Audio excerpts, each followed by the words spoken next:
الحمدللہ وکفا وسلام علی عباده الذین اصطفى اما بعد فقد قال اللہ تبارک وتعالی فی الکلام المجید اعوذ باللہ من الشیطان الرجیم بسم اللہ الرحمن الرحیم کل من علیہا فان وَيَبْقَى وَجْهُ رَبِّكَ ذُو الْجَلَالِ وَالْإِكْرَامِ فَبِأَيِّ آلَاءِ رَبِّكُمَا تُكَذِّبَانِ صدق اللہ مولانا العظیم وصدق رسولہ النبی الکریم ونحن على ذلك من الشاہدین والشاکرین والحمد للہ رب العالمین۔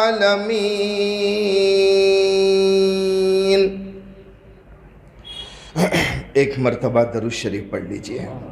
اللہم صلی علی محمد النبی الامی وعلی آلہ وسلم تسلیما۔ قابل صد احترام علماء کرام، خصوصاً میرے بھائی مفتی قاری احمد علی فلاحی صاحب دامت برکاتہم، ہمارے بزرگ حضرت مولانا غلام رسول صاحب دامت برکاتہم، میرے بھائی مولانا حذیفہ صاحب دامت برکاتہم، اس کے علاوہ مسجد کے امام محترم، دیگر علماء کرام، بزرگان محترم اور امت کے نوجوانوں، عجیب اتفاق ہے، ابھی میں تھوڑی دیر پہلے سوچ رہا تھا کہ زندگی میں تعلیم حاصل کرنا شروع کیا میں نے راندیر میں، جامعہ حسینیہ میں داخلہ ہوا اور حفظ کلاس وہاں پر شروع کیا۔ زمانہ گزرتا گیا، وہ وقت بھی آیا، میری ماں دنیا سے چلی گئی اور وہ بھی دفن ہوئی اسی سرزمین راندیر میں، اور تقریباً 4 سال کے بعد میرا واپس انڈیا آنا ہوا ہے۔ ویسے تو ہر سال آیا کرتا تھا، یہ کووڈ-19 کی وجہ سے تقریباً 4 سال ہو رہے ہیں، اور جیسے ہی میں یہاں سورت پہنچا خبر ملی کہ آج قاری صاحب کا بیان ہے راندیر میں۔ تو کوئی اٹیچمنٹ ہے راندیر کے ساتھ کہ اللہ تبارک و تعالی نے ان واسطوں کے ساتھ میں ہمیں جوڑ کر رکھا ہے۔ اللہ اس بستی میں دین کو آباد فرمائے، اللہ تعالیٰ آپ کی زندگیوں میں برکت نصیب فرمائے۔ واقعتاً میں آج فجر کی نماز پڑھ کر بمبئی سے چلا ہوں، اور اسی نیت سے چلا تھا کہ وہاں کسی طرح جمعہ میں پہنچ جاؤں اور میرے بھائی قاری احمد علی صاحب کا بیان بھی سنوں، ان کا خطبہ نماز وغیرہ سنوں، اسی کوشش میں تھا۔ راستے میں ہم زیادہ رکے بھی نہیں کہ جمعہ یہیں پر پڑھنا ہے، اور یہاں پہنچنے کے بعد میں قاری صاحب نے مجھے کرسی پر بٹھا دیا۔ بہرحال تھوڑا سا وقت ہے، میں آپ کے سامنے مختصراً بیان کروں۔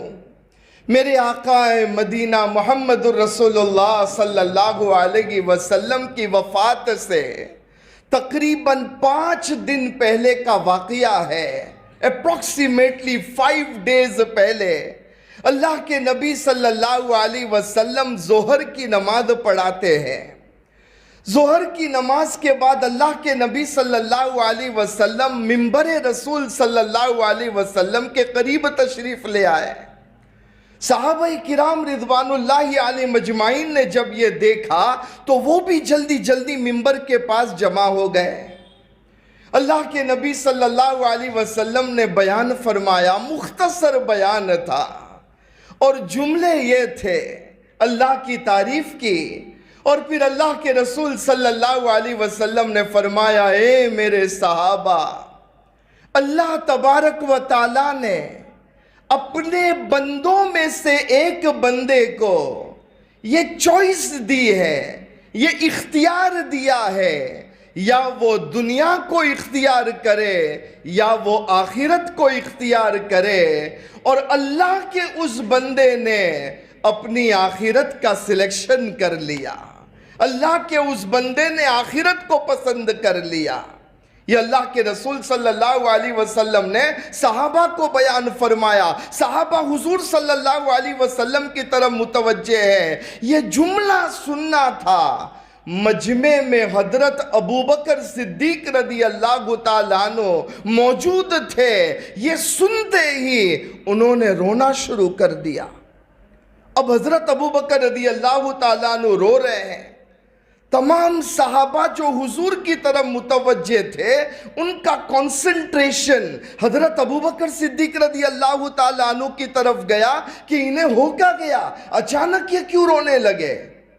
ابھی تو اللہ کے رسول صلی اللہ علیہ وسلم نے بیان شروع فرمایا اور یہ فرمایا کہ اللہ نے اپنے بندوں میں سے ایک بندے کو اختیار دیا ہے، دنیا اختیار کرے یا آخرت اختیار کرے، اس بندے نے آخرت کو پسند کیا ہے۔ ابوبکر رضی اللہ تعالیٰ عنہ کو کیا ہو گیا؟ سب حضرت صدیق اکبر رضی اللہ تعالیٰ عنہ کی طرف متوجہ ہوئے اور پوچھا کیا معاملہ ہے؟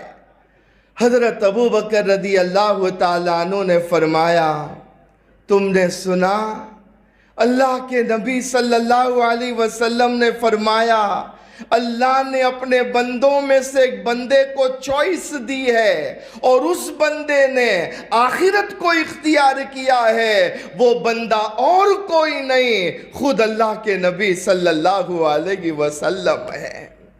صحابہ اللہ کے رسول صلی اللہ علیہ وسلم کی طرف متوجہ ہوئے، حضور صلی اللہ علیہ وسلم نے فرمایا صدق ابو بکر، میرے ابو بکر نے سچ کہا، سچ بات ہے، اب میرے جانے کا وقت قریب آ چکا ہے۔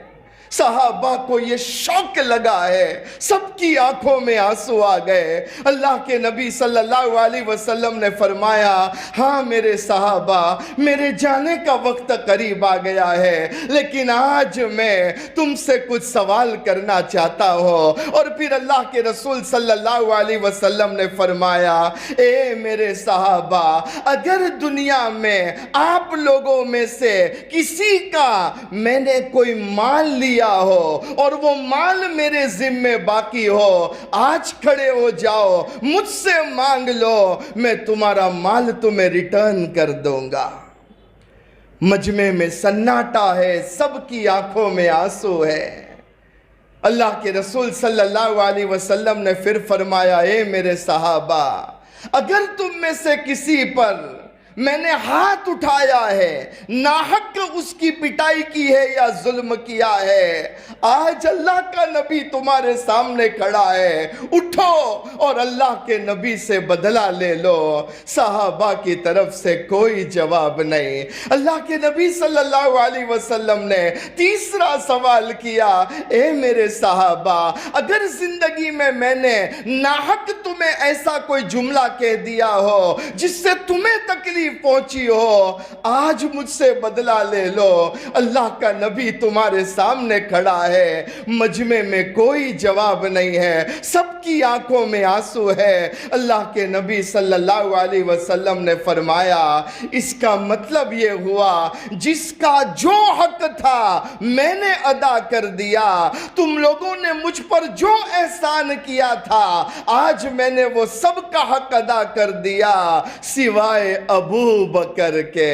ابو بکر نے زندگی میں مجھ پر جو احسان کیا ہے اور اتنے احسان کیے ہیں، ابو بکر کے احسان کا بدلہ میں ادا نہیں کر سکا اور میں کر بھی نہیں سکوں گا۔ میرے ابو بکر کا تو معاملہ یہ ہوگا کہ کل قیامت میں ابو بکر لینے والا ہوگا اور میرا اللہ دینے والا ہوگا۔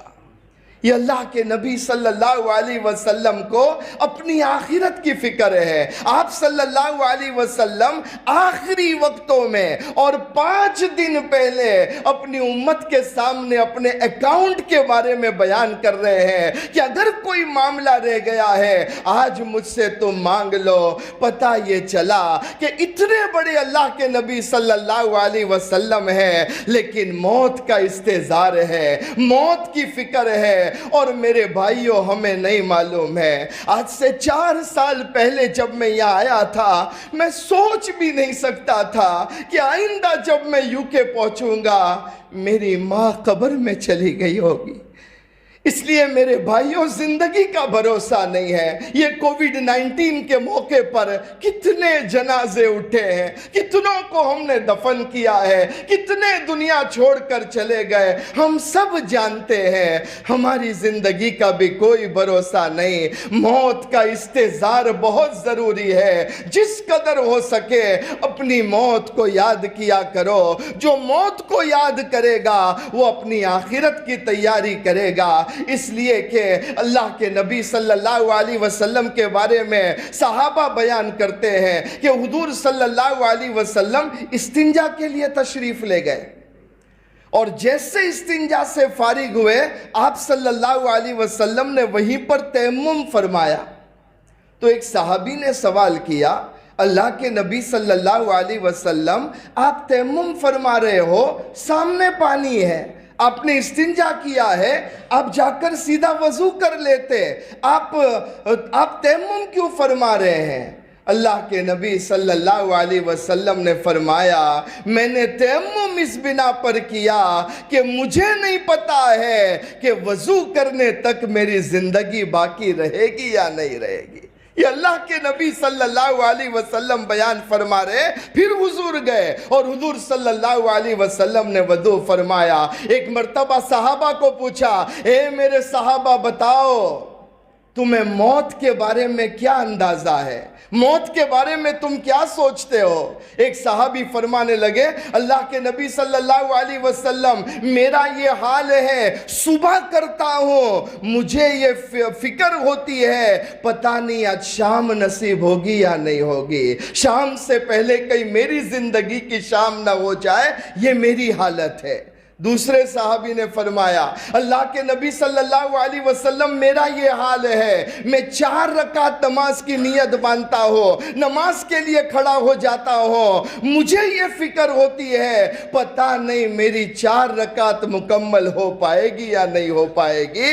اس وقت اللہ کے نبی صلی اللہ علیہ وسلم نے فرمایا، اے میرے صحابہ میرا حال تو یہ ہے، میں نماز پڑھ رہا ہوں، ایک طرف سلام پھیرتا ہوں، مجھے یہ فکر ہوتی ہے کہ دوسرا سلام نصیب ہوگا یا نہیں ہوگا۔ یہ زندگی کا حال ہے، پتہ نہیں کب بلاوا آ جائے۔ ہم اتنے لوگ یہاں پر بیٹھے ہوئے ہیں، ہمیں نہیں معلوم ہے ہم میں سے آئندہ کس کی باری آنے والی ہے۔ ہم نے دنیا میں جوانوں کو بھی جاتے دیکھا، بوڑھوں کو بھی جاتے دیکھا، تندرست کو بھی جاتے دیکھا، بیمار کو بھی جاتے دیکھا۔ کئی مرتبہ ہماری آنکھوں کے سامنے یہ منظر ہوتا ہے کہ ایک نوجوان ہے اور موت کے بستر پر پڑا ہوا ہے، آخری سانس لے رہا ہے، اپنے ڈیتھ بیڈ پر موجود ہے۔ اس کی پیاری سی بیٹی اپنے باپ کے پاس جاتی ہے اور کہتی، ابا جان دیکھو میں تمہاری بیٹی آئی ہوں، ابا جان جب بھی میں تمہارے پاس آتی تھی تم مجھے گود میں لے لیتے تھے، میری پیشانی پر بوسہ دیتے تھے، مجھے پیار کرتے تھے۔ اے میرے ابا دیکھو میں تمہارے پاس آئی ہوں، کچھ تو بولو، اپنی بیٹی کے سر پر ہاتھ رکھ دو۔ لیکن موت کے بستر پر لیٹا ہوا وہ نوجوان کچھ بول نہیں سکتا ہے، اس کی آنکھیں کھلی کی کھلی ہے، اپنی بیٹی کو دیکھ رہا ہے، ایک لفظ اس کی زبان سے نہیں نکلتا ہے۔ وہ بیٹی رونے لگتی ہے، اس کی بہن اس کے پاس آتی ہے، کہتی ہے بھائی میں تو تیری بڑی بہن ہوں، جب ماں تجھ سے ناراض ہوتی تھی تو میرے پاس آ جاتا تھا، میں تجھے اپنے ہاتھ سے کھانا کھلاتی تھی۔ اے میرے بھائی دیکھ میں تیرے سامنے کھڑی ہو ایک لفظ تو بول دے. تیری بہن کے کان ترس رہے ہیں تجھ سے سننے کے لیے, لیکن موت کے بستر پر لیٹا ہوا وہ نوجوان ایک جملہ اپنی زبان سے نکال نہیں سکتا ہے. بہن رو رو کر بھائی بھائی پکارتی ہے لیکن جواب نہیں ملتا ہے. اتنے میں اس کی بیوی اس کے سامنے آتی ہے. بیوی کہتی ہے تم تو میرے سرتاج ہو, زندگی بھر ہم نے ساتھ میں اپنی زندگی گزاری ہے. اے میرے سرتاج, خوشی میں تم میرے شریک تھے, غم میں تم میرے شریک تھے, اور وعدہ کیا تھا تم نے کہ تم مجھے اکیلا چھوڑ کر نہیں جاؤ گے. آج تمہیں کیا ہو گیا ہے؟ میں تو اشارہ کرتی تھی, تم میری بات سمجھ جاتے تھے. آج میں تم سے بلا رہی ہوں, ایک بار اپنی بیوی کو دیکھ کر مسکرا دو, دو بول اپنی زبان سے بول دو. موت کے بستر پر لیٹا ہوا وہ نوجوان کچھ نہیں بول سکتا ہے, دیکھ رہا ہے, اس کے اندر بولنے کی طاقت نہیں ہے. اتنے میں اس کی ماں آتی ہے. ماں کہتی بیٹا تجھے تیری ماں کے سفید بالوں کا واسطہ, کچھ تو بول دے بیٹا, دیکھ میں تیری ماں ہو, تو اپنی ماں سے بہت پیار کرتا ہے.